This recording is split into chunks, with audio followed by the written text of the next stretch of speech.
Glad to have you back and welcome to our Africa News package. Kidnapped Tanzania billionaire Mohammed Dewji has been released 10 days after he was seized by armed men in the city of Dar es Salaam. Quote, "I have returned home safely," he said in a tweet from his company Metals Group account. The businessman, known locally as Mo, thanked Tanzania's police and everyone around the world for their prayers. It is not clear how Mr. Dewji, 43, was freed or whether a ransom was paid.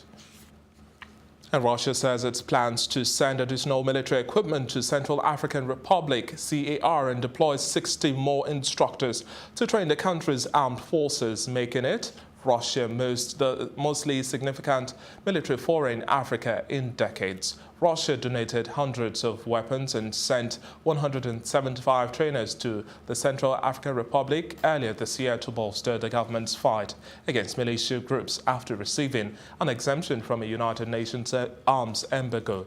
According to diplomatic and security sources, many of the Russians in the Central African Republic are private security contractors, and their remit has been expanded into mediating negotiations among armed groups, securing mining projects, and advising the country's president. Russia's activities in the CAR are part of a wider push to re-establish influence in sub-Saharan Africa that waned after the Cold War. It has signed military cooperation deals with 19 countries since 2015 and expanded diplomatic and trading ties.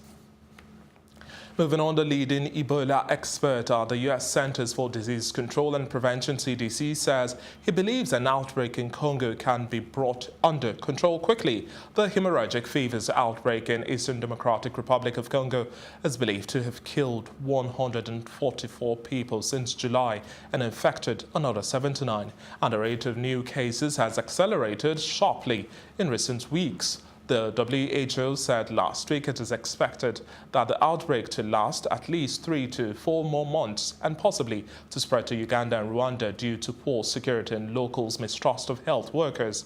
But Piers Rollins, who has studied Ebola for 3 decades, said he thought it could potentially be brought under control within a month or two as authorities expand their tracing of new patients' contacts. Nevertheless, attacks on health workers have hindered the response and prompted the U.S. government in August to withdraw CDC and U.S. aid workers from the front lines. The news continues after the short break as we bring you news from the foreign scene.